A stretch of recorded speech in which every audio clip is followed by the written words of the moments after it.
Okay, everyone, we're going to get started. Again, this is Cindy Reed with East Flatbush Community Partnership. I'm happy to be back after been missing for 2 meetings. So happy to be back today, and thank you for all of you joining us here today. I'm going to start out with the East Flatbush Community Partnership mission and vision. The mission starts out with the East Flatbush Community Partnership improves access and coordinates resources between residents and resource providers that support child and family well-being and the community capacity to thrive. And for the vision, equal opportunities where every family succeeds. Who's making that sound? 1 second.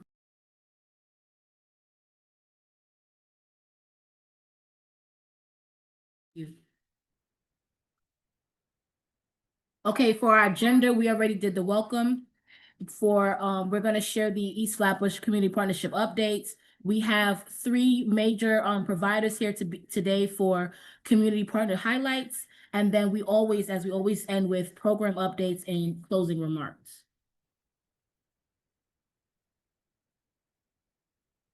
We want to share that our newsletter actually goes out bi-weekly on Wednesdays. So if you have any flyers or resources that you want to share with the community, please share them with me directly via email. It's reidc@jcany.org. We also want to encourage you to visit the website. It has a lot of information. We also often share your things on there as well and our events. We have our staple meetings, which is Open Door, which is returning as of September 12th, I believe. It's the second Thursday of each month at 7 p.m. virtually. And then the general meeting is on the 4th Thursday of each month from 3 to 5, which is a hybrid form in person and on Zoom. And then we have someone uploading those flyers along with the link to them in the chat. So keep a lookout for that. And now we're going to have Edlin share our past events and upcoming events. You can't see it up there. Yep. I saw it. You have to go to the next slide. Yes. Okay, good afternoon, everyone. My name is Edeline. So I will be doing past events and upcoming events. So for the first flyer that we do have at the moment, we did have a back to school event August 1st. It was a block party, there was a lot of children, it is back to school time. So we were able to have, goodies, book bags, and it was just sorry, I'm getting tongue twisted. It was an entertaining event for all families and children as well.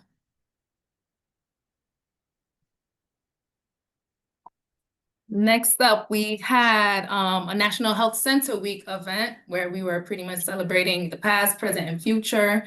It was an appreciation event. A lot of students, a lot of kids came out. It was very entertaining.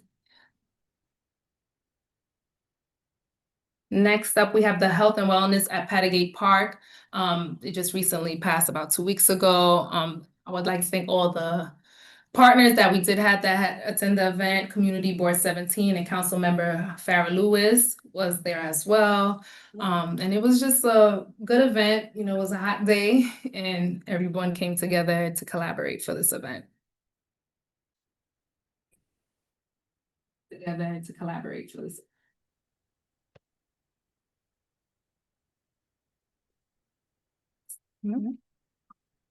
Okay, next up, what we do have coming up on Friday, September 19th from 7 p.m. to 9 p.m. We have a family game night. Please, if you know any families, bring them out. We will have a lot of things, including games, food, drinks, popcorn, lots of fun activities. It is free and open to the public. So if you are not doing anything from 7 p.m. to 9 p.m., you would not want to miss this. It is an awesome event that is sponsored by Flatlands Reformed Church, East Flatbush, us, and Path Forward, Partners Against Violence. Yes. Sorry. Next up, we would love for everyone to try to nominate who you would like to speak on our What's Next for Her Women's Summit event. That is going to happen on October 4th. We will be honoring 3 women at the 2025 Women's event. So if you do know anyone who could be up for nomination. It is due on September 5th, so please put in your nominations for Women Today for our upcoming What's Next for Her Women's Summit event. Thank you, Evelyn. Melissa? It is me, right? Hi, good afternoon, everyone. My name is Melissa. I'm just gonna give you guys just a little bit more about, the Community Partner Spotlight meeting, what we have going on, and our great speakers that we have present in the room, right? So if you guys can, please, if you're a resident, or even if you're a service provider, please just type your name, email, and the word resident, if you're a resident, and if not, you can put the email, the name, and the address for the organization that you're affiliated with, right? So please, if you haven't done so already, that QR code, the attendance is very important, so we just want to make sure that you guys have that you're represented on that attendance, right? So we have the honor, right, of having here in person Miss Madeline Moon. She is a clinical outreach manager, right? She works with Charlie Health, and she's just going to give you guys a little bit about who she is and what she does, and basically the impact that she has on our community. So the floor is yours. Amazing. Hi, everyone here in person. Turn it Thank to you. you. Yeah, thank you for that introduction. Like she mentioned, I work with Charlie Health. I'm a clinical outreach manager for all of Brooklyn. But Charlie Health specifically is, should I be looking somewhere that way or right here? And I'm gonna turn it Right here. Okay, sorry. here. I service all of Brooklyn, but essentially what Charlie Health is we are a intensive outpatient program. And what we're doing is we're bridging the gap between those that need more than once a week therapy as a step up level of care, or those that need a step down level of care, anyone that was recently in inpatient within the hospitals or the emergency room. We were designed to be accessible and affordable. So we are 100% virtual. And we also accept all commercial insurances and Medicaid as well. So that's really exciting. I think that that's something that a lot of behavioral health places, specifically in the higher level of care, don't have, is the type of, I guess, insurance coverage that we do have. So the ages that we serve are going to be 6 to 64. We're focused more on female trauma, male trauma, substance abuse as a secondary. So not necessarily anyone that needs to go to a detox or actively using, but if they have pre-existing depression, anxiety, and that's leading them to use alcohol, nicotine, other types of drugs.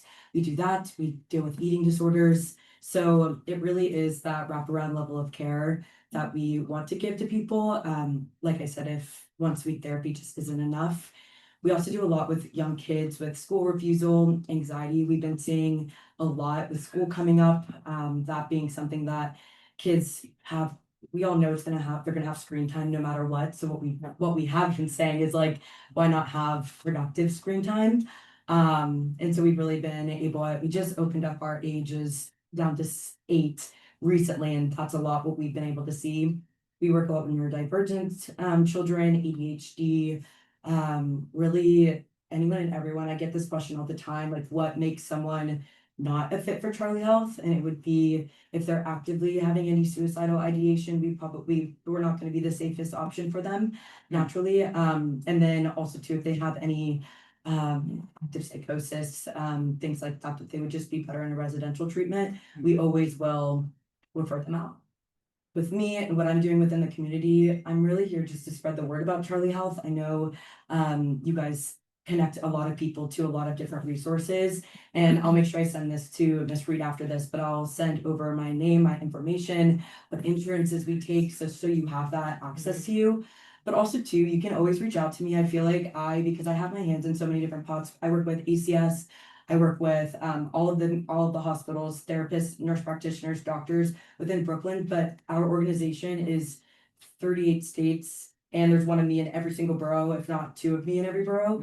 So we have access to so many different resources that if maybe Charlie Health isn't the right fit, but you need someone that maybe they have Metro Plus insurance and they need to have once a week therapy. I know of people that, take that, and I can get you connected to, or the families connected to care.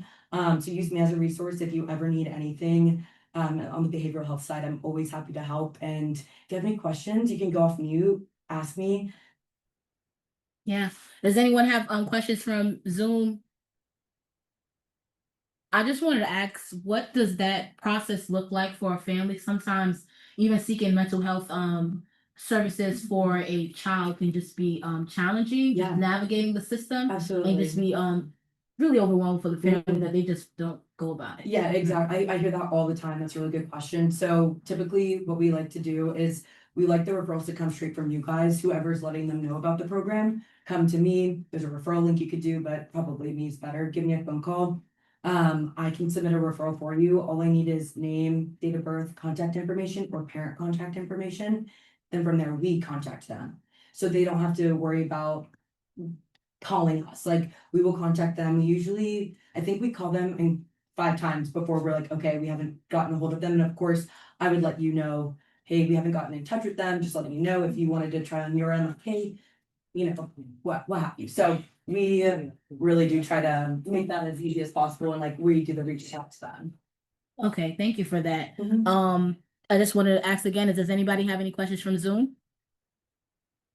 I did want to touch on, you said that if they need additional services and if someone's out of the age requirement for you, what partners do you connect them with that you usually connect families to, just to know that Yeah. there are other ways to make sure you get Mhm. connected to services if you can't do it? Yeah, us going down to 8 years old is actually really a big opportunity because not a lot of places do that. So anything, I actually got this question yesterday, anything younger than 8 is actually a little bit tough. I know Newport has like a residential in-service for 7 to 11. That would be tough. And then we go up to 64. So above that, I couldn't tell you on the top of my head who they are, but I mean, we're so large. We have partnerships even on a national level that aren't directly in the community and that are so virtual. So if anything, we would still be able to, I can reach out to our community partners and figure out where to send them from there.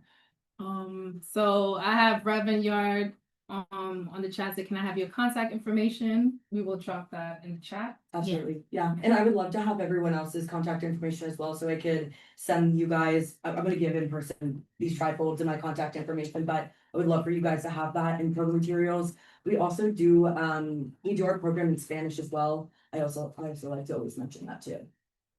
So the other language is Spanish, any Any other, other- Not at this time, but Okay. hopefully soon. do you use any system to help with communication? With outside of Spanish and English, yeah, so we actually contract the same people that the hospitals do whenever, like, they need to have someone translate Mandarin or Hindi, what have you, so we do that. But Okay, that would only be for the intake, not for the actual program itself, so the program itself, you have to either be English or Spanish speaking. and I just want to know, do you see more families taking advantage of the services for children with the recent atmosphere, like environment of our community? Yeah, we do, I mean, we honestly, we see people all sorts of ages, all sorts of backgrounds, so I wouldn't say it's specifically like we see an influx of X or we see an influx of Y. I know last month we treated as a company over 7,000 individuals just in last month, so I mean, the reach is so large, Mhm. I couldn't tell you exactly like what. Okay, I specifically. understand. Yeah, And then the partnership, we like to practice a soft handoff.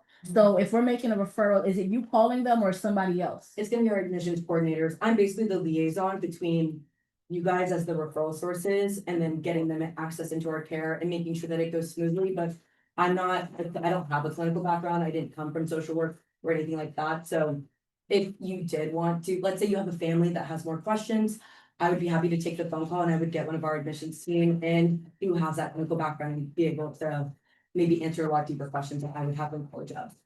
Thank you. I Yeah. don't have any more questions. Is anybody in the room? Zoom? Solange for great resources. Thanks for sharing. Looking forward to connecting. If you wanted to like pass your computer so she can type it in the chat for her. It's not That's working. you. Oh, You have to make a call. okay. No problem. So we're gonna move on to the next presenter. Thank you. Please, thanks. Yeah, Commissioner Lewis. I made her co-host. Your co-host, right? I don't see it. Yeah. Mm-mm. Did you accept it? Is there something she has to accept? Yeah, ask the pop for president. Okay, hold on. Give us a second, everyone, please. And I wanna. And now where is she? Page 64. Oh, we need to share the link again, right? Did everyone in the room got a chance to do the attendance? You're just coming in. Can you please scan that so we can make sure we get your attendance? And then I'm trying to make Melissa. There you go.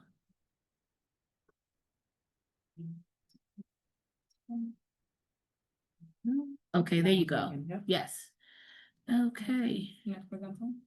yes. Alrighty, thank you. So the next person that we have to speak to you guys today, right? Is Okwesi. He's a project manager for the organization Civic Engagement Commission. And basically what they do is that they bridge the gap between the funding and things that are in the community and actually get a take on what the residents actually want. And they get to vote on projects that they can see in their actual neighborhood and their community. So we're gonna hand it off to him. He's gonna talk more about what they do and how they help people and the impact they make in the community. I have your presentation up. You know, so. Yeah, that would be great.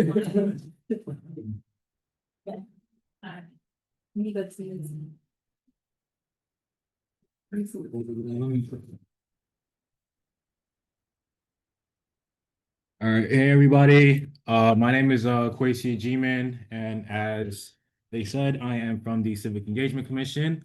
I believe I only have 30 minutes, and so don't worry, there will be a recap of this sent afterwards, including the slides as well as a recording of our previous information sessions. But this essentially is an opportunity to receive funding to implement projects that were not only birthed by your communities, but they were meant to be implemented within your same communities. And so, without further ado, just to give you, well, we can skip that slide. Just to give you a sense of what I'm hoping to go over today, we'll touch a little bit on the CEC and the People's Money, how we came into existence, give you an overview of what the winning projects were. So what projects did community members vote for to see in their communities, go over the partnership timeline and deliverables. And so for folks who do apply for this opportunity, you'll get a sense of how that flows from intake into implementation. And then, of course, if there's time at the end, there'll be a Q&A. And actually, this year, we're partnering with the Service Design Studio. However, that project is only applicable to Manhattan and Upper Harlem. They are essentially receiving an extra implementation timeline that includes a larger co-design process with the community and $80,000 in extra funding. So because that's for Manhattan, I won't touch too much on this piece, but essentially we'll give you guys just a sense of what's happening there. So what is the Civic Engagement Commission? And then if I'm running low on time. You're fine. All right. Thank you. We were essentially established in 2018 by voters, like many of you on the call and many of us in the room.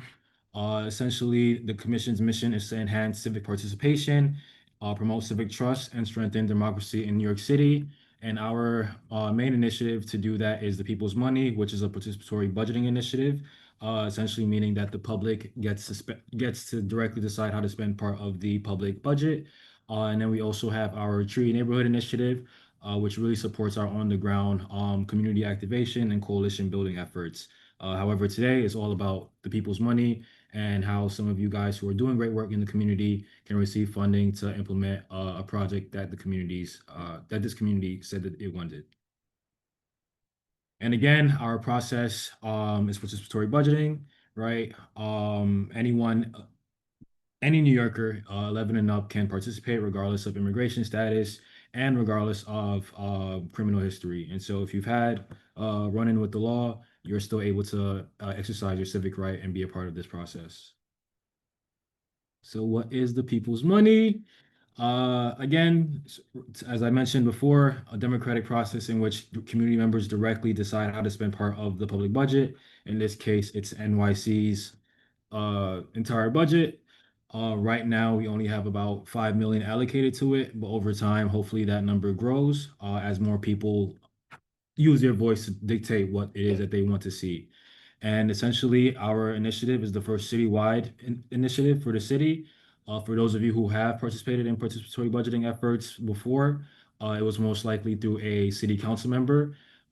Individual members each year can elect to do this for their district.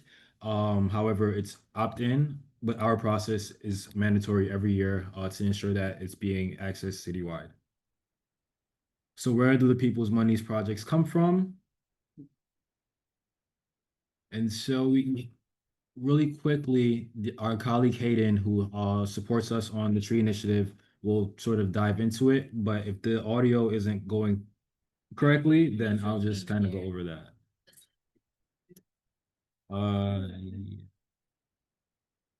Yeah, but the sound has to be here. Are folks hearing the video? I can hear it. No. And I think I had to turn it down when earlier. See if the sound is. No. turned up. Can you hear it now? I can hear it a tiny bit. I was playing from.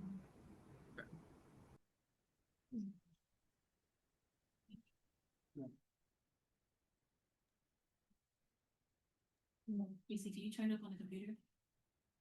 Council members I don't hear brought exciting anything. projects to their city council districts, where residents of that district There could we go, it's decide how working to now. spend funds in their neighborhood. Fast forward to 2022, when the Civic Engagement Commission launched a citywide participatory budgeting process where anyone age 11 and up can participate, as long as you live in the city. The People's Money is a process that runs in 4 phases.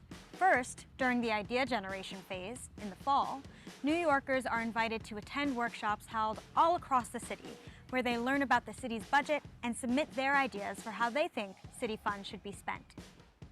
Then, in winter, residents of each borough are randomly selected to serve on borough assemblies, where these residents come together to decide what ideas go on their borough's ballot. In the spring, it's voting time.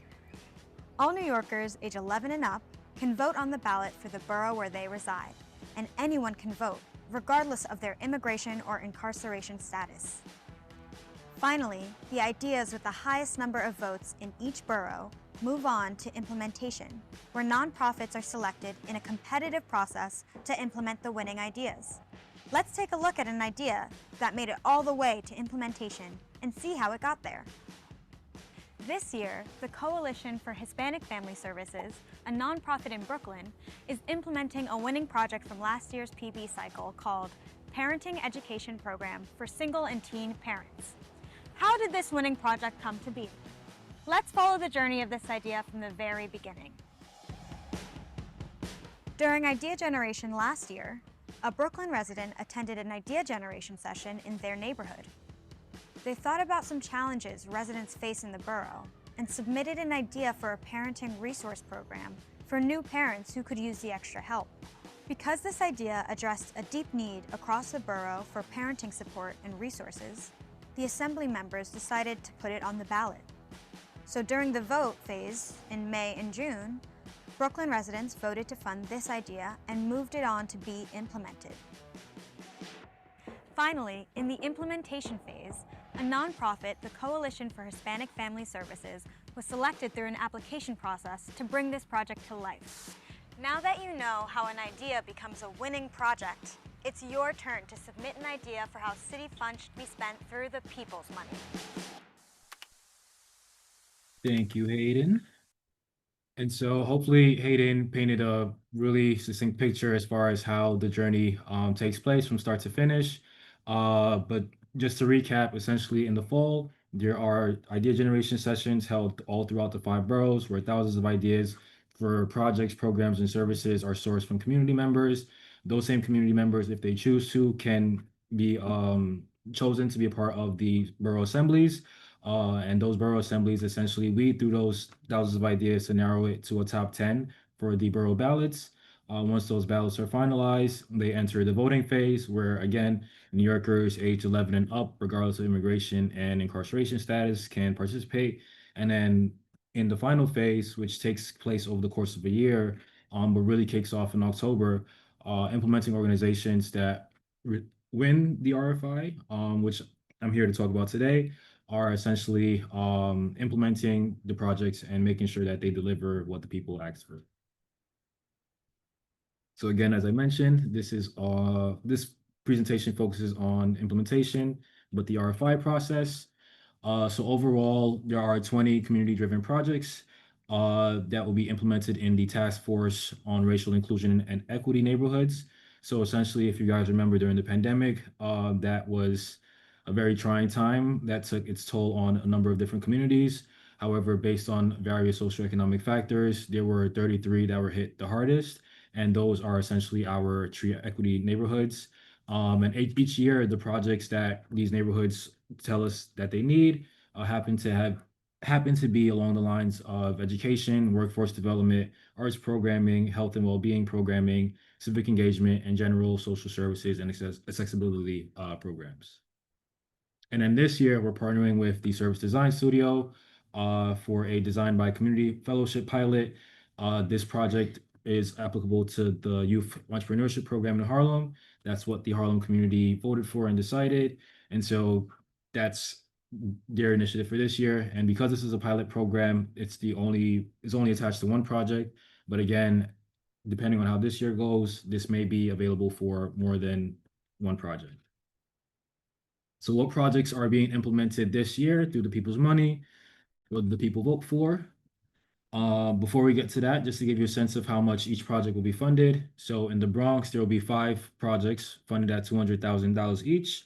In Brooklyn, there will be 5 projects funded at $235,000 each. In Manhattan, there will be 4 projects funded at $165,000 each. In Queens, 5 projects funded for $195,000, and then in Staten Island, $190,000 per project. Obviously, these allocations are based on borough size. And so, we have a lot of love for Staten Island. It just happens to be the smallest borough. And again, the impact areas in which this year's projects sort of align with are workforce development. I'm looking at Brooklyn. Most of the workforce development programs are applicable to youth and were slated for Brooklyn. Second, education was the second highest. Then came social services and accessibility. Health and well-being came in 4th, arts and culture, and then civic engagement. So just to give you a sense of what the different boroughs thought was needed in their communities in the Bronx. And again, you can see the tree neighborhoods that these projects are assigned to at the bottom because they're sort of lengthy and there isn't a lot of time. I won't go through the neighborhoods, but you're able to see it for yourself. But in the Bronx, you have youth-led performing arts program, healthy food and literary nights for families and individuals, STEAM enrichment for Bronx youth and teens, support people with housing advocacy groups, and support for parents and guardians of amazing special kids. In Brooklyn, as I mentioned, a lot of it is related to youth and around workforce development. So as you can see, we have youth job training and employment opportunities that's slated for Bushwick and Bed-Stuy. We have youth employment training and partnerships for the areas of Flatbush, Midwood, East Flatbush, Canarsie, and Flatlands.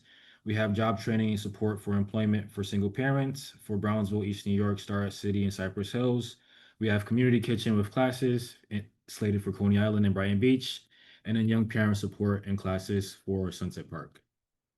And then in Queens, pathways to professions for youth, saving for your future, housing workshops for older adults, pathways to a successful college career, and empowered with opportunity. And then in Staten Island, we have the Staten Island Youth Internship Program. And then last but not least, the Borough of Manhattan, they have learn to grow and cook your own food. Everyone should be able to swim, vocational training for middle and high school students. And then the pilot opportunity I mentioned earlier with Design by Community is the Youth Entrepreneurship Program, and that's for Central Harlem, Morningside Heights, and Hamilton Heights.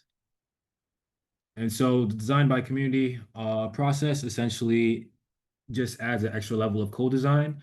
And so while the Borough Assembly committees help to narrow the ideas, and then our residents vote for it, that's a little bit different than the Design by Community process, where once that process starts, community members will be meeting with the implementing organization on a weekly basis to really iron out the project planning before they go into the implementation. So that's a higher level of just community engagement within the design process of this project. And again, depending on how this year goes, we may see this be iterated and replicated for other boroughs. And again, the biggest thing here is the $80,000 of additional funding, bringing that funding to $245,000, and the extended timeline to accommodate for 10 months of the fellowship, And that 10-month period is that extra co-design period with the community members that I mentioned, and then the year of implementing the project. And then there's weekly support provided from the service design studio. So how do we essentially partner with partners to implement projects? Right, and so this is truly a partnership. I know most folks that deal with the city, essentially you have a set number of either deliverables, and then you kind of don't really hear from them until the end. However, with us, we're really lockstep with you in the planning process. A lot of this is also done with our partnership with the New School, where we offer project cycle management workshops to all of our implementing partners to really help within that design process. And the other added benefit of this is it allows us to work with newer organizations that are smaller in size, as opposed to, traditionally the large organizations who have had contracts with the city. And so if you don't have, for example, measuring and evaluation systems already embedded within, your organization and your operations, we can help you build that up. The biggest things that we look for is, one, your connection to the community, and two, your expertise or experience implementing this type of project, and your vision for implementing it if you haven't done it before. And then, of course, during that planning phase, right, we identify the desired impact and determine your activities, outputs, and desired outcomes for the project. And then within that, the tools that we help to develop that is the needs assessment, the stakeholder analysis, your logical framework, and your final project plan. And then after that's done in terms of planning, we dive into implementation, which takes place from January to October. And during that phase, we provide support on an ongoing basis. But essentially, we just work with you to ensure that the plans that we developed in the planning phase get executed to the highest level possible. And then, of course, as implementation is happening, there is ongoing evaluation. So just making sure that, one, we're getting progress reports on a monthly basis. Those are mostly for troubleshooting and providing support and assistance and creating any synergies with maybe some of our other implementing projects, if there are some. But in terms of impact, we really look to see that during the mid-project report and the final project report. And then, of course, the main project deliverables here are project management, tree neighborhood, project implementation focus, and stakeholder engagement. And just really quickly on tree, as I mentioned before, that's the Task Force on Racial Equity and Inclusion in Neighborhoods. So outside of our implementing organizations, we also have anchor CBOs that are doing work in these communities along the lines of just regular community activation, improving civic participation, as well as coalition building. And so part of this deliverable is to make sure that whoever's implementing the project also works with the tree organization on the ground to make sure that, it's accessible to as many people within the community as possible, and that it's really targeting the needs of those residents. And then we have our civic engagement and PWE deliverables, project cycle management workshops, implementation, and then reporting. And so again, almost Keep going. You want to give time for questions at all? no problem. All right, so really quickly, just to go over the deliverables, I'll kind of breeze past this because, again, there will be a recording where we have a similar information session where we go into this in detail that will be shared with you along with these slides. But essentially, the project management deliverables are related to just making sure you have the proper staff assigned to the project. So one to oversee the implementation, and then one to come to the capacity building workshops at the New School so that you can receive that development / extra resource. And again, that's all provided for free. And then in terms of the tree neighborhoods, as I mentioned, these were the hardest hit neighborhoods during the pandemic. We have 5 in Manhattan, 9 in Queens, 9 in Brooklyn, 9 in the Bronx, and 1 in Staten Island, and 33 overall.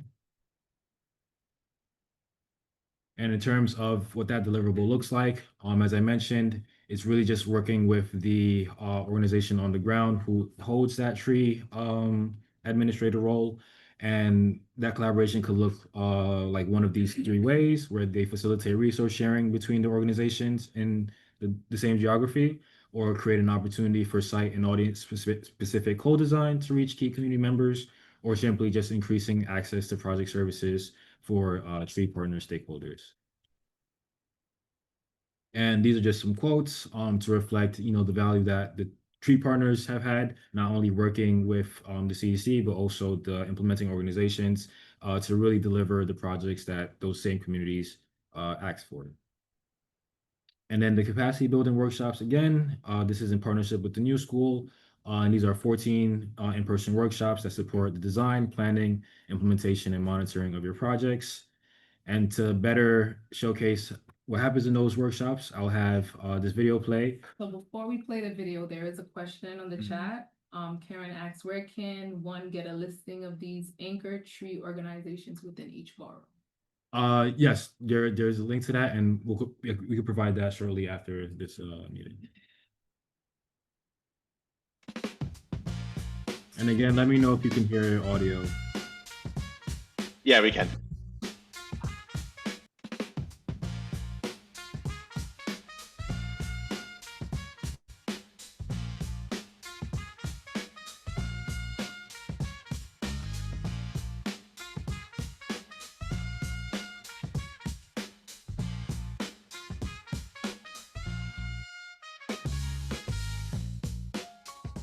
The logic behind this training was first to create a common knowledge around how do we talk on about impact assessment, and how do we connect the things that we do to the change that we want to see in our communities. So the training was intended to provide nonprofits with that common language, to make sure that we were developing baselines, that we were developing surveys, data collection tools, that we had clear theories of change, ultimately to be able to be accountable to New Yorkers and say, here is how the organizations implemented your project, here's how your money impacted people's lives, and also to set the organizations for them to be able to fundraise, to improve the work that they do, and to continue to do what they do. The workshops are really structured based on project cycle management, which is a methodology that works with projects and programs sort of from A to Z. So the idea is that the organizations don't approach projects in an ad hoc way, but rather that they're well planned out and that they're following this methodology, which has 4 phases and associated skills with it, and it's thought to be quite effective at running projects.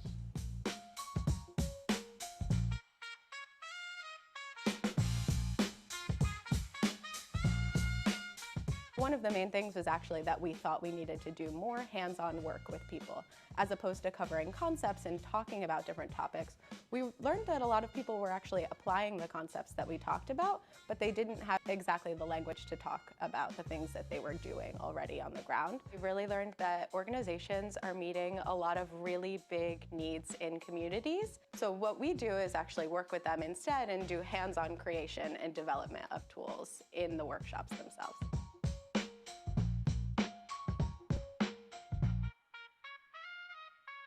Well, in January 2025, we started with 47. By the time we got to March 2025, we grew to 172 participants. Because it makes such an impact in the community, it's not something I want to end at the end of this particular funding. I want to be able to continue to provide these services into the community. So the capacity building workshops that we attend here allow me to do that.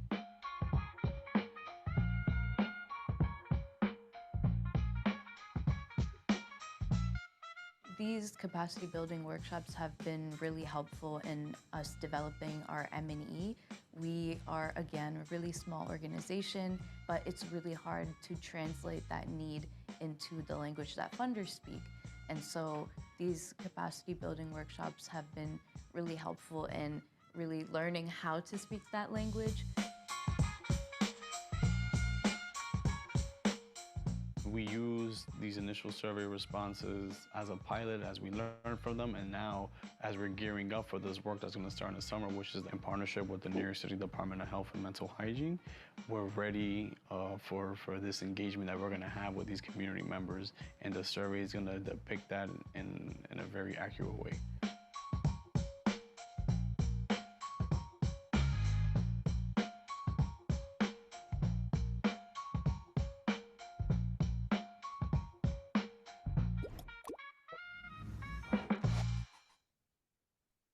So that's the project cycle management workshop component in a nutshell. And you can see the value add that is brought there. And again, really just 14 in-person workshops. not only will you receive the CEC support, but two student assistants from the new school who will support you in the design of the many tools you heard about. And we typically do this in two cohorts of 10 CBOs. And so not only are you developing the skill set and building infrastructure, but you're also developing relationships with other organizations that are doing the same type of work with the same type of intention and attention to community. And then, of course, these are just some reflection quotes that we had. And every year we do a little, celebration or graduation of our cohorts, just honor and celebrate the work that they've accomplished through the workshops. And then in terms of reporting, the biggest reporting pieces are the mid-project report and the final impact report. The final project plan is just, your finalized implementation plan that kind of is set before you start implementing. And then the progress reporting just gives us a sense each month how things are going. And so if we need to troubleshoot, provide assistance, connect you to anybody, we know how to do that early on. So how can you apply? So to be eligible, you really just have to be a 501c3 nonprofit or MWBE operating in New York City. We will have a virtual onboarding training on September 30th.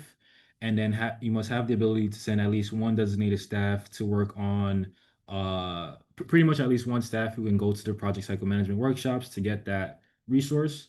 And of course, have a proven track record of successful project implementation, demonstrate strong ties to the community, high key emphasis on strong ties to the community and a deep understanding of local needs in the neighborhoods where the project will be implemented, and then be capable of managing the project within the proposed budget and timeline.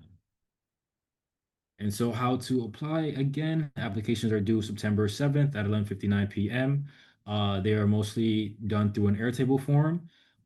Because the Airtable form does not save responses in the recap email that I will share with Cindy to share with you guys, you'll see a PDF attached, which is the RFI document. You can use that document, create a separate Google Doc and just fill in your answers there before transferring it into the Airtable to submit. And how can you apply? You can apply, of course, as a single organization, or you can apply as a coalition of organizations. This coalition work is separate from the coalition work done by the TREE Initiative.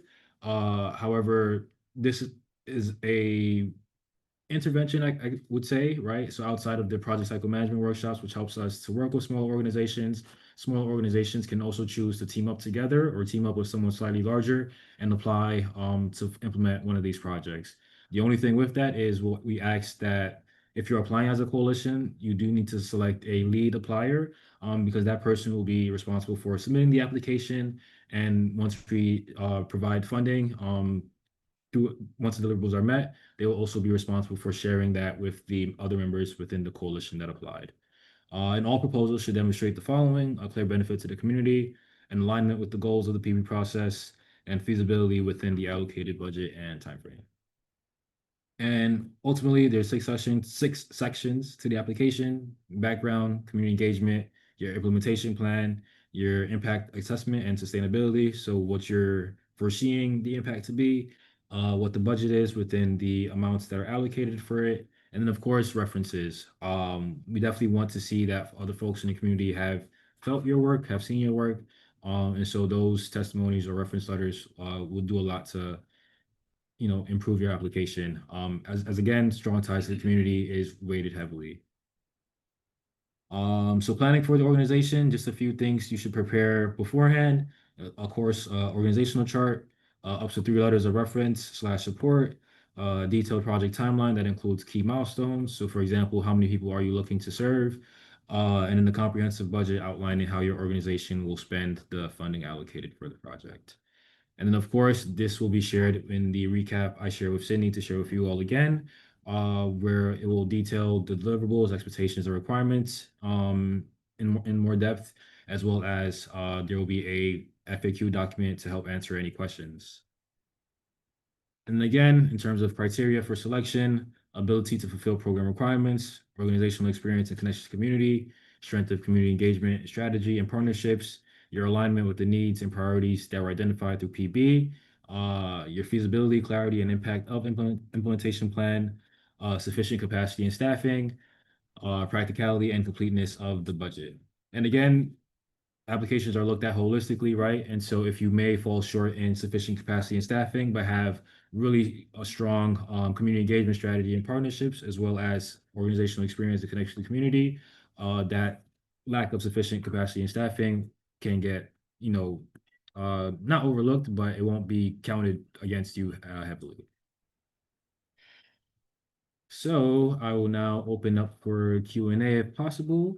Yes, Um, Biggs asked in the chat, do you have to be an awardee to participate in the capacity building workshop? You do. What we're actually doing this year as well is we're opening up it to the tree partners. And so if you're working with the implementing organization, you'll have access to it. Or if you're working with the tree organizations that are on the ground, you'll have access to it. So for example, this year, in the previous years, Brooklyn Level Up was one of our tree partners. If you work with them and are interested in coming to a capacity building workshop, there will be 15 slots open for tree partners. And so you could potentially use one of those 15 extra slots. Does anyone have any other questions? I'd like to go back to my first question that was asked. Where can I get a list of these organizations? Oh, yes. Yes. So pretty much I will send a recap to Cindy. In the recap, it'll have not only the application, but information about another information session, as well as a recording to a previous information session and the slides. There will also be the link to the Task Force on Racial Equity and Inclusion's website, which will have all 33 of those tree neighborhoods listed. Also in the slides itself, the slides of the winning projects, you'll see the tree neighborhoods and the projects they're assigned to more directly. And so even just those slides with the winning projects will give you all of that information. The recap will be providing in our newsletter next week, Wednesday. I just had a question. Have they put more thought towards the projects that win the current year, how they can be continued once the funds is exhausted that year? Yeah, and so that's really the goal of the capacity building workshops. And so, for example, Mark, multi-assistance resource centers, they implemented assistance for single mothers in Harlem, otherwise known as Mothers Matter. And through these workshops, they were able to, one, implement, have that track record, and apply for funding from Youth and Families Forward. And they secured that funding. And so now that project has been extended for more than the year period. Oh, so after the people's money exhausted that year, they was able to get additional funding to continue it. Yeah. How quickly is that? Has the other programs just been discontinued? For the most part, what we've seen is usually funding either supplements existing programs that sort of align with the projects that are already there, or they are used to start a new project or a new program lane, right? And again, I can't tell you like how many instances of that has happened, but I know that the skill sets that are built through the project cycle management workshops really do help secure additional funding to continue it. But our funding is for the year. Are you looking for agencies to run the programs that won this year now? We're looking for nonprofits to apply for the programs that were selected for this year's cycle. So yeah. And again, if you are, because every year, the way that the projects are sourced is based on like community needs. And so that looks slightly different each year, if that makes sense. Thank you. Are there any other more questions? Okay, Melissa, are you able to navigate it from there to the next person for the presentation? We just want to continue to remind everyone, if you haven't had a chance to do so, to complete the attendance form. Everyone in the room, have you done it so far? Yes, awesome. And again, in the chat, I'll put the NYC Opportunities email. You can email that for any further questions. All right, thank you guys. Sorry for those in the room in person, sometimes it's good, sometimes.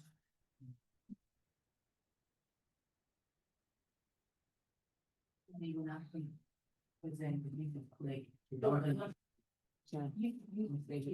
can get to mine if you want us to see that. Can you not hear? You sure? Okay. Sorry.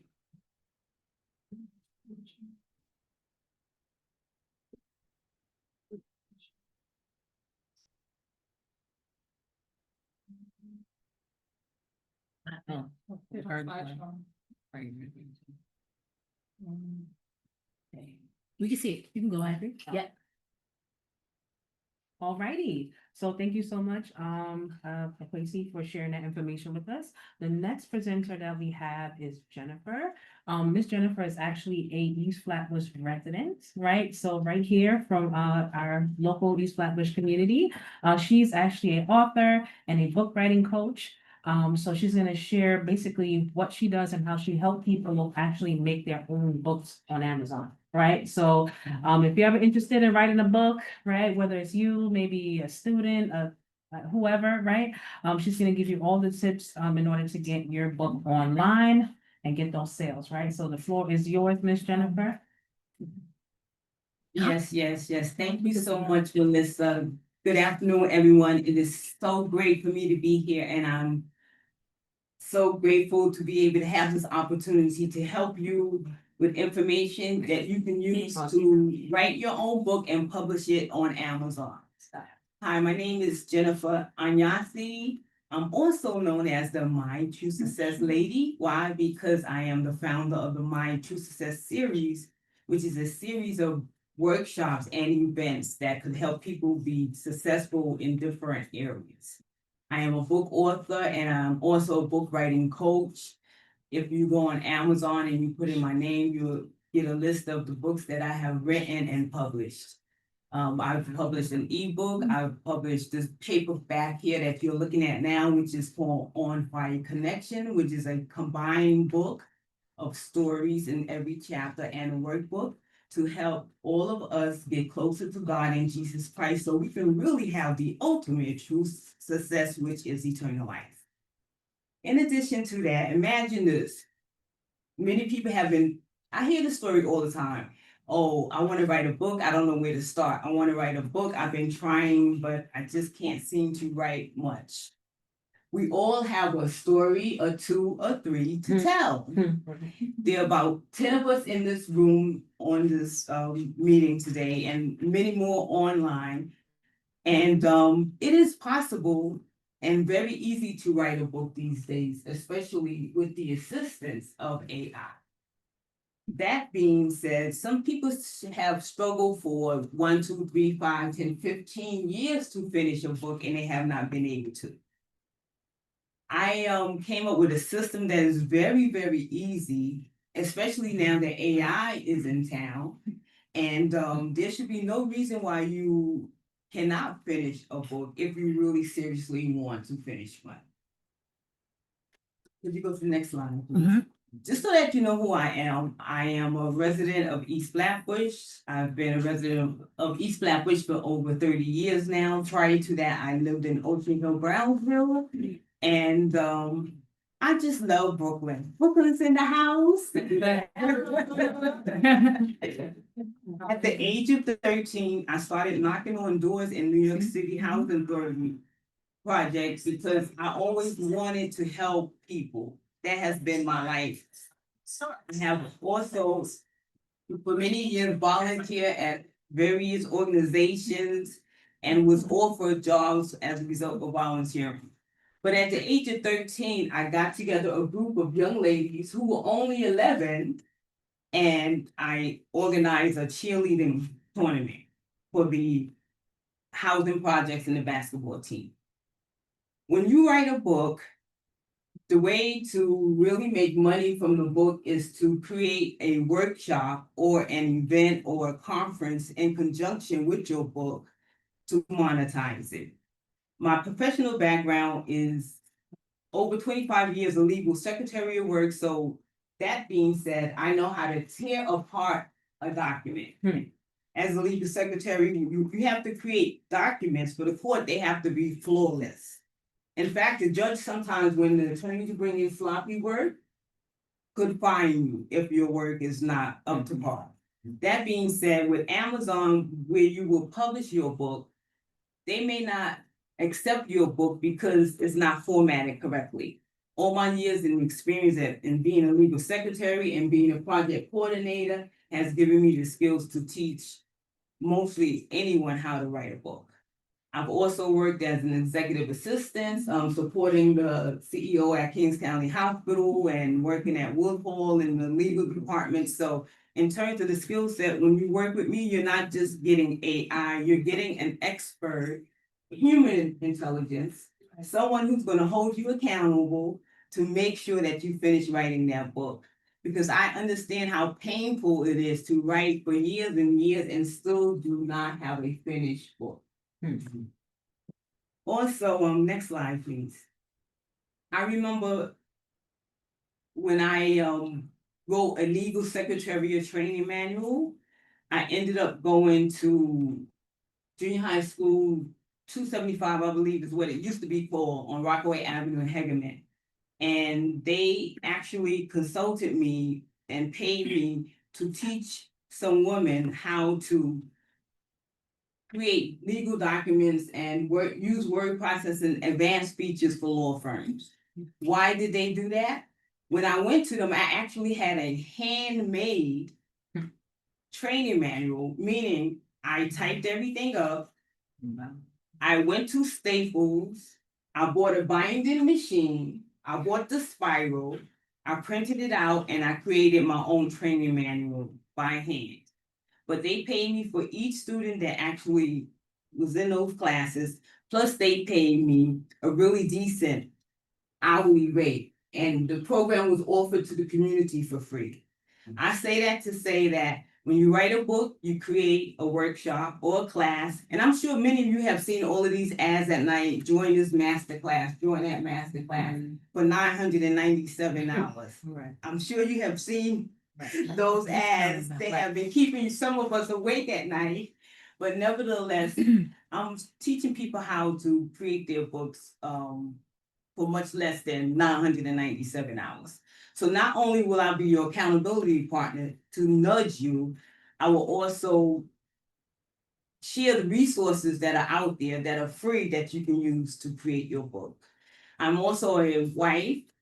I'm a mom of two beautiful young adults now. I'm a former project coordinator, legal secretary, and executive assistant.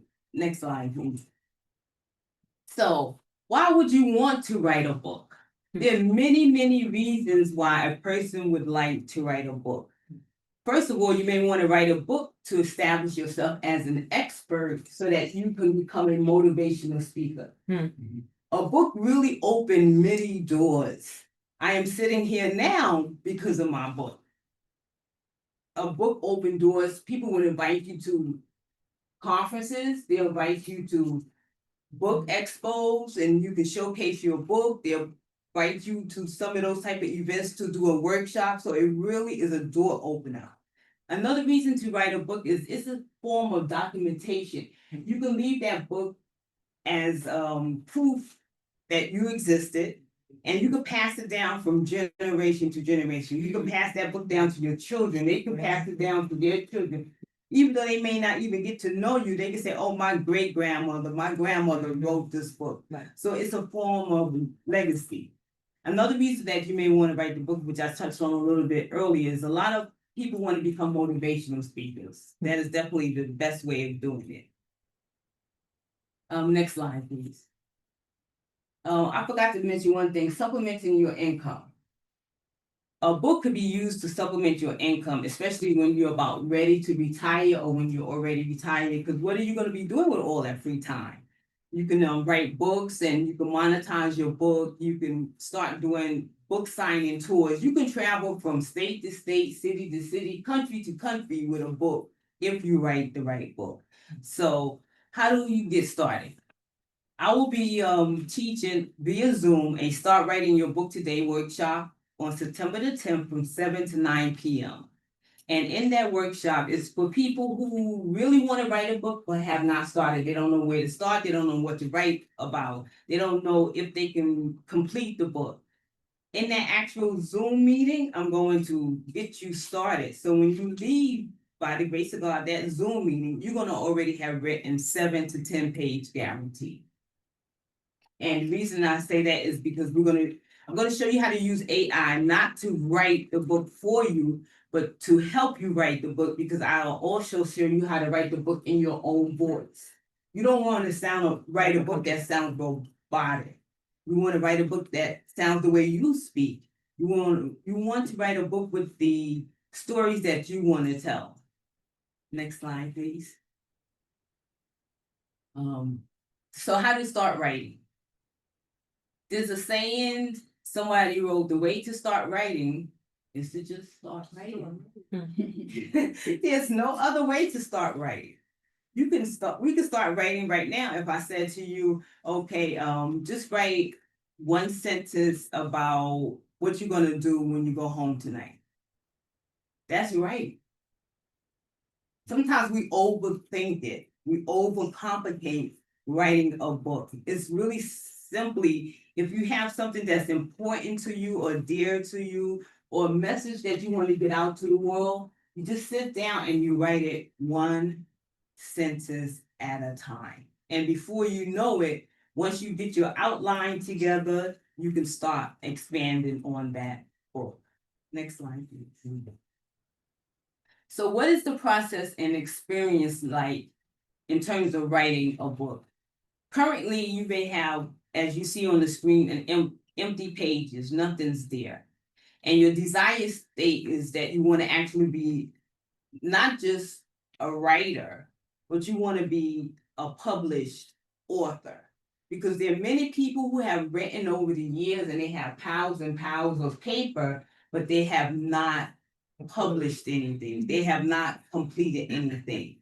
And in order to do that, you start, but then you need some type of accountability system so that you could continue writing because to be honest, it takes some time. It takes some work to write a book. And even though with AI, you can sit down and have AI help you or even write a book for you in 3 hours, you still need to go back and edit it.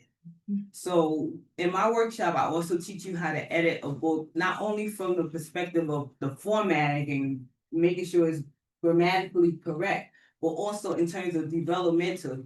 Does your story flow from chapter to chapter? Have you really defined the basis of some of the words that are in there or the story so that people can really understand it? Because we live in a global world and you may say things one way and somebody else say it a different way. So you want to make sure your readers can comprehend what you're writing.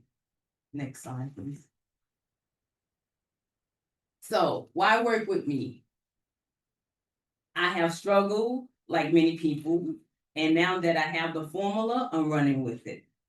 Okay, so my experience and the fact that I will hold you accountable and I will check up on you to find out why you're missing class, because I really want you to be successful. I don't want you to pay for something and you really don't get the outcome that you're looking to get.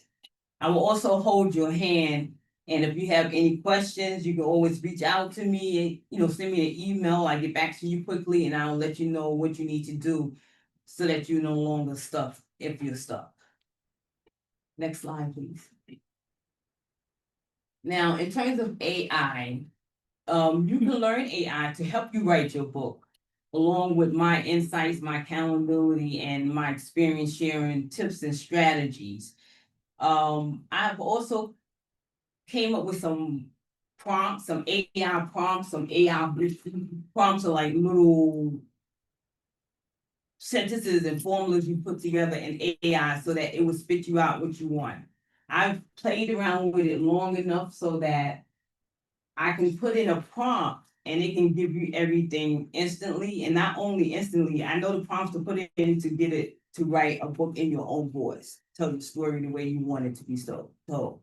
Now, AI has been around for a long time, but the AI that most people are referring to that with the generative AI, the difference is that it does things super quick, and that's why people are running with it.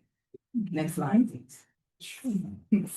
Now, when you leave a Zoom workshop that I facilitate, the one for start writing your book today, not only will you have a book idea, you'll also have your chapters outlined so you know where you're going. You cannot get to where you're going unless you know where you're headed. Okay, and then you will actually start writing your book in the Zoom webinar. So like I said, when you leave, you have 7 to 10 pages at minimum. Not only will you have the 7 to 10 pages minimum, I'll also walk you through how to do a book cover design. You won't have to hand draw it. You don't have to be a graphic designer. Again, our friend AI could help you easily design your book cover the way you want. Or you, during that time, you know, for those who are bold and who would say what they want to write about, I can instantly show them how to do a book cover. But for those who are not there, leave the Zoom training with a book cover design concept. Next slide, please. Now, how do you become an author? I'm doing a 1-day training with book writing coaching prompts, you know, using AI. I'll walk you through that. You'll have a replay of it. And that particular workshop will also take you through some of the structural things you have to do in terms of writing books, such as the copyright page, the back of the book blurb. I'll go over that briefly so that even if you do not take a second workshop, you'll have enough information to finish your book. Next slide.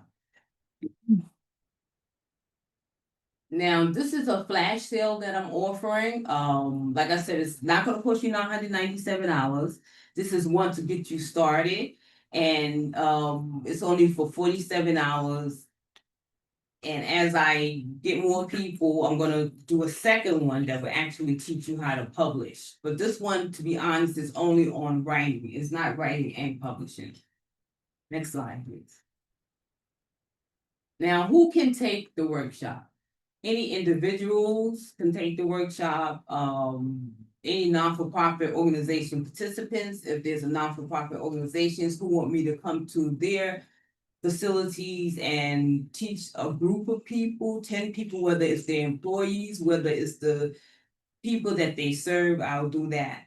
As well as churches could also have me come and I can teach a whole group of people in the church how to write their own books. There are a lot of people who have testimonies and can take their testimonies and actually create a book out of their testimonies. And then we have entrepreneurs. A lot of times entrepreneurs do not think of it this way, but they can write a book about their journey to becoming an entrepreneur, and that could be a way to market their services and products. And of course, motivational speakers are the ones that should come. I remember, and I think it was 2006, 2007, I mentioned that legal word processing workshop that I gave. It was for the PAL. And they hired me as a consultant.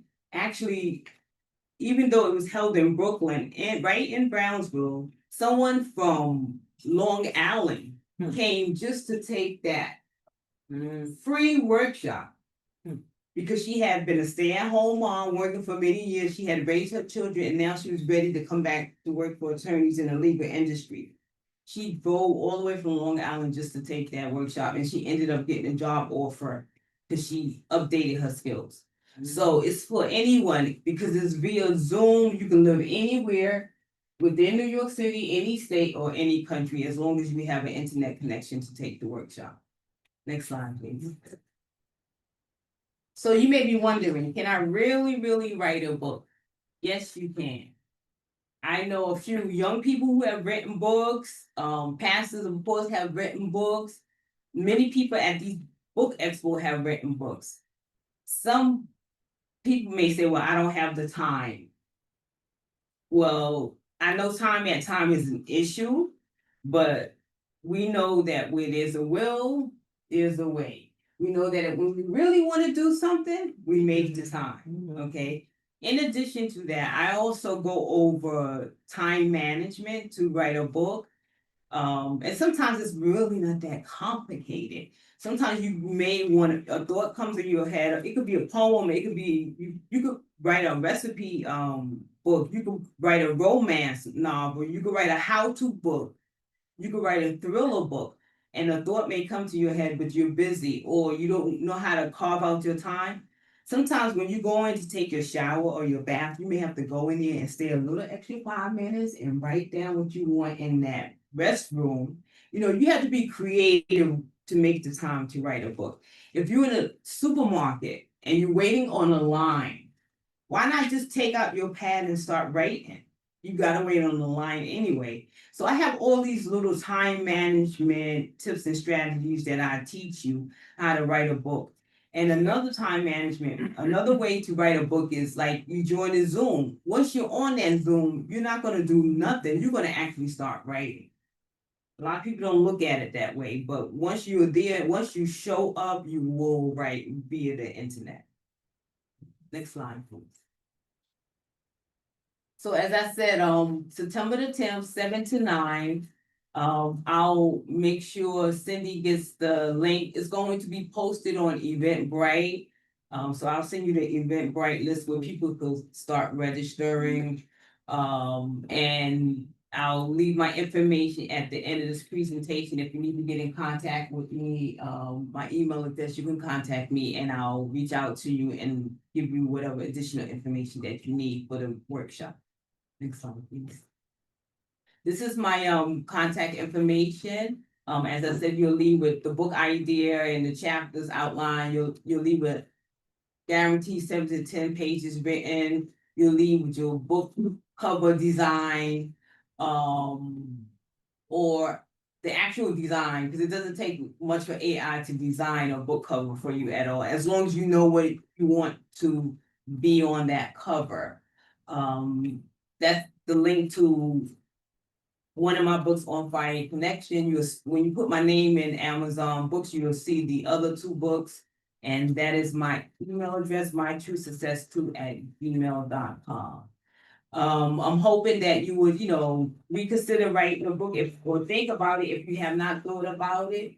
And I'm looking forward to really serving, especially East Flatbush community and surrounding areas, because sometimes we need to do something to supplement our income, and you never know where this may take. So thank you so much for your time. Thank you. Does anyone from Zoom have any questions or in the room? I want to ask, I know that this one has a price tag to it, but you have done it for free before with support of another organization. Do those happen often? Just thinking about other people who would like to participate but may not be able to. Well, actually, I've done other workshops for free, but not this particular one. But I'm willing to do, I've always done things for free. And if I can partner with an organization and they're willing to do it free, but it would have to be a mass free, I don't mind doing that, because I'm all about helping.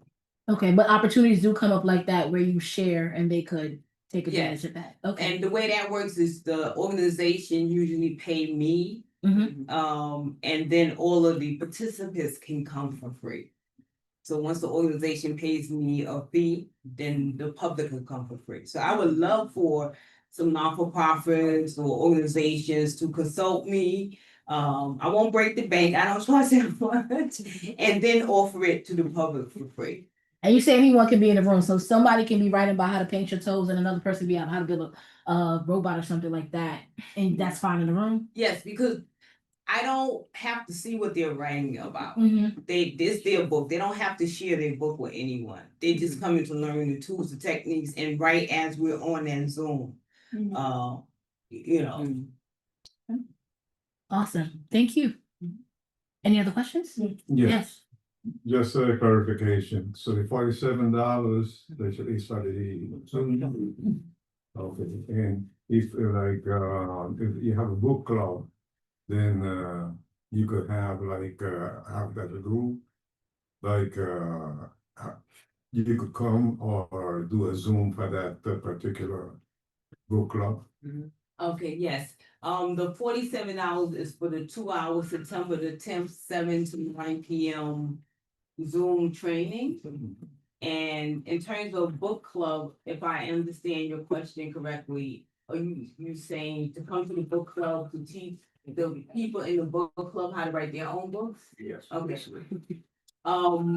Yes, I will be willing to come to book club. That is part of my marketing strategy, because people who are in book clubs are reading everybody else's book, And it would be great if they read their own books. They write their own books and then they come back and discuss their own books. So will be delighted to come to book clubs and do a group print. Right. Thank you. Okay, awesome. Thank you so much for that. I'm happy it was able to work on here now. Okay. I don't know. I'm afraid to go back to something else.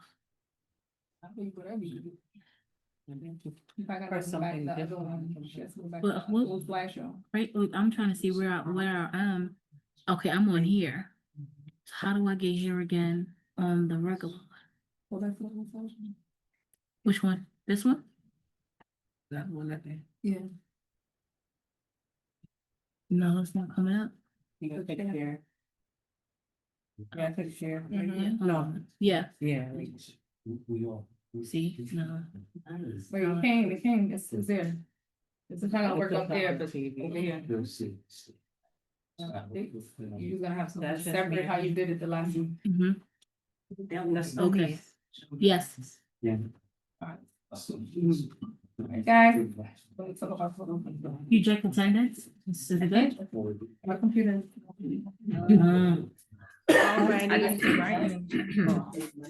Okay, yes, everyone. So for program updates.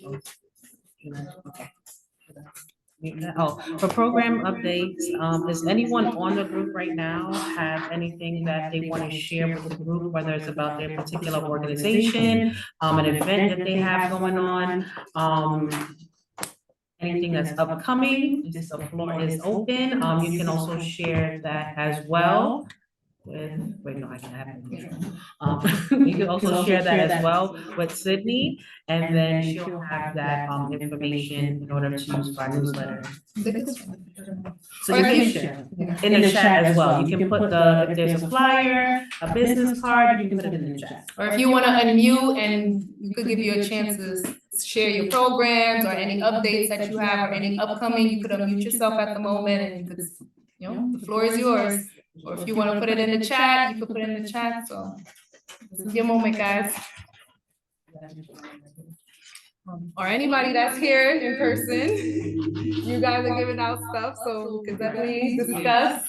Just real quick, my name is Hector, and I'm from Riceboro. Riceboro has a program, a office program called HAP, and it's the Health Advocacy Partnership Program. We started off years ago with the residents of Marcy houses in Memphis, and we've expanded that to serve the communities, outlying communities. Housing, within the housing, not the NYCHA housing.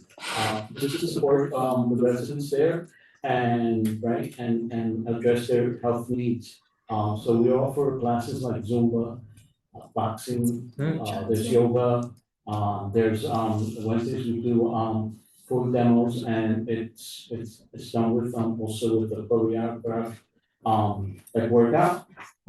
So we also offer bingo, art therapy, and so we'll do also one-on-one just to address anyone's health needs. Maybe they're going through a mental situation or physical, or they can't get to a doctor, or they're having some kind of situation where they need help, then we can get resources within the community to service them. All of these programs, everything in this program is free. So free is good for everybody, except for them, the crisis that we're having now with the funding being cut and everything. But yeah, everybody seems to enjoy it. Every month we do a birthday celebration, so everybody gets to eat cake, not just those that celebrate the month. But so and everybody's partnered with CHW. And anybody's familiar with that term is just a community health, community health worker. And that community health worker is now just doing one-on-one talks and assisting in further bits. That's it. And we're located at 630 Flushing Avenue on the 6th floor. That's the old Pfizer building, which maybe some of you in Brooklyn will know. Right. So it's right maybe 3 blocks away from Woodall Hospital. Okay, sorry. Trisha has her hand up. You could unmute Trisha. Hi, good afternoon, everyone. I just want to say Community Board 17's general body meeting will take place on September 17th at SUNY Downstate Auditorium at 7 p.m. Thank you, Trisha. Anyone else would like to share any updates? Can I go? Yes. Of course. Hi. Hello. Hi, everybody. My name is Leslie Sierra. I am from New York Statewide Senior Action Council. We are an advocacy group for all things health for seniors. We are also the mandated reporters of Medicare fraud in the state of New York. All of you have seen those commercials on TV. All of you have grandparents, parents, and friends and neighbors who can be victims of Medicare fraud. So we are an organization that has been in existence for over 50 years, advocating for seniors and their health to make sure really that they can stay in their homes for as long as they possibly can.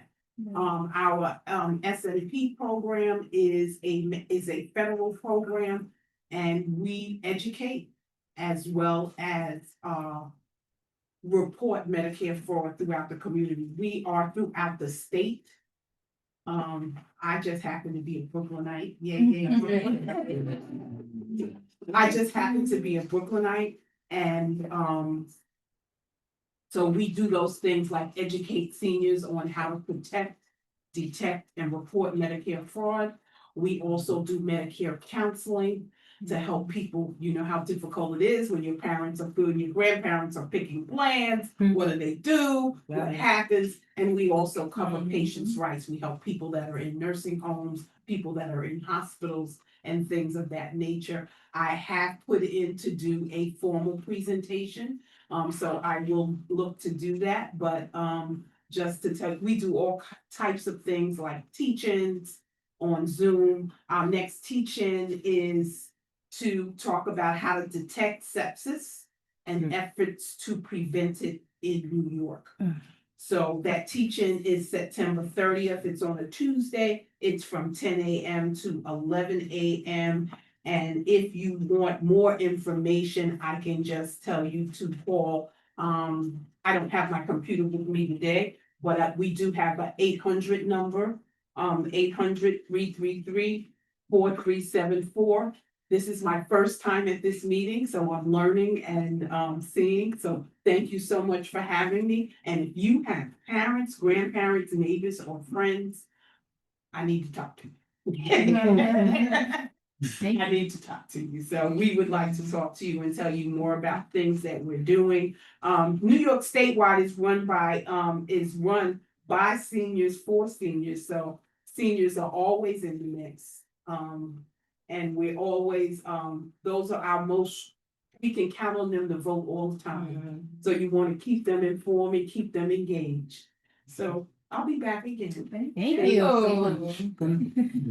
Any more program updates from anyone on Zoom or in the room?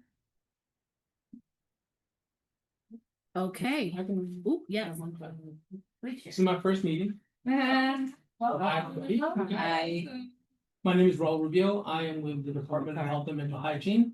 My unit was the one that was organizing all of the mental health first aid courses for the last 7 or 8 years. The initiative that started with Mayor de Blasio. We are no longer running that particular program, but we're still doing mental health services. Currently running a community mental wellness training. That's a 3-hour training that we can do virtual and in person. That's open to everybody, so we can do them for the community, regular offices. We'll train a book club if you can get people into a room. I'm talking as one of the. I'm also the operational coordinator for our grant run programs, and I'm currently pushing our partnership for early diversion of youth. It's we got some money through SAMHSA to do a 5-year program where we're trying to divert youth from the being incarcerated in the juvenile justice program, but we're doing it with a much different twist. It is completely preventive, which means that it's not crisis based. Most of our services are crisis based, like Happily done. somebody gets arrested, somebody's involved in some kind of like a court thing, he gets a PIN petition. And then they thrust services in there to try to divert him from the system he's already in. We're trying to find kids before they get to the point where they've met with a cop, what being called a zero intercept. So they may be known to the police, they may be involved in some things, but they haven't been arrested yet. So this is a little bit of a twist. We work with kids from 13 to 21. They need to have a mental health, some kind of mental health issue, and possibly also a co-occurring condition, which could be a substance abuse, it could be a developmental delay, it could be something else that puts them in that category, as well as at risk. They don't have to be in crisis, but at risk for crisis. So we're trying to get the word out and to try to reach people who work with kids and youth who touch them at that point. So a school-based support team who can see a kid who starts becoming more and more truant. You know, if maybe a kid that's already in therapy and you know their behavior is becoming more and more oppositional or more and more risky, they're just set to be able to provide them mental health services. We have like 5 different community partners that do intakes, can do mental health assessments, can also provide like aftercare or you know support services around that. We call them task sharers, so that they're involved in helping support that family and that youth. I'm also trying to connect people to our program so that we have people to refer our kids to when there are services that aren't being provided by like you know our particular group, because obviously we're doing like you know I'm in the process of connecting with Savings Alliance so that for kids who aren't you know on a path to graduate, we can eventually talk about vocational services for them or job readiness programs, you know, after school programs like tutoring, along with the mental health services, and try to work on reducing the stigma and getting kids to you know to think about the things that they have to do to you know clear some of the things out of their past, and that's kind of like it. Again, like I said, we work with kids from 13 to 21. If they're under 18, then obviously we need to work with their families as well because they still need to sign. If he's over 18, he can sign himself into the program and accept services. Currently, we're running in 5 neighborhoods: East Shopper City 1, East New York is another, Brownsville, Bed-Stuy, and Bushwick. So if you know anybody programs that are in there, you know. I've been slowly working my way through all of the community partnerships that are in those neighborhoods. Yours was the last one that I hadn't actually made a connection with, and I ran into Cindy at another meeting, so it made it really easy. This morning. And so so definitely it's a good thing that I'm like here. I want to definitely be a part of what you guys are doing. I used to coordinate the Bushwick Community Partnership for I don't know 13, 14 years before I decided to move on to this. So I'm still connected with them, East New York, Bed-Stuy, and now hopefully build up, you know, a connection here with you because East Flatbush, you guys were one of the last community partnerships that came on. So you know you were kind of one of the newest, and so it's good to see that you know the program is still taking a community based, you know, like pathway and not so much as like because I work for city agencies, so I understand sometimes city agencies don't listen to the communities a lot. They think they can tell you what you guys need without actually coming to the table and being like, hey, what do you guys need? I've always respected the fact, because I used to do a community partnership, understand that it's a two-way street of information. That you guys are, you know, probably have the quickest pulse as of what's happening right now. And whether the agencies we all work with are paying attention to some of those things and understand how to pivot themselves. I mean, like nothing, the people's money thing is a really good way to be able to kind of like, you know, hands on, right, be like, look, this is what's happening right now, and this is what we need, and be able to justify it. And then get it put on a, you know, on a ballot so that there's, Within a year. you know, there's guaranteed money behind the idea if it's acceptable. And again, it's your actual neighborhood that decides what gets put on the ballot and decides what gets funded. There's nothing more democratic than that. Because that's a, you know, if you understand our government, we don't live in a democracy, we live in a republic. We elect people who make decisions for us. We don't vote on those things. This is one of those things that we actually vote on. And our ideas become, you know, a vision. So take advantage of those things. And like I said, I want to make sure that I'm a part of that. Because I'm fighting all the time and bringing the words and the voices of the people that aren't heard, you know, up to the administration so that they don't make mistakes like they've moved in the past, where they, you know, come to a community telling you what you think you need, not realizing that you're creating friction by not making it an entirely collaborative process. And that's what, you know, your networks and our networks are all built on, that collaboration of being able to put a whole bunch of people in a room who may or may not like talk to each other. There are concentric circles where, you know, we touch 5, 6, 10, 15 different agencies. So, you know, and not for nothing, anything that you've heard today, all the good power, the resources, the information, none of that does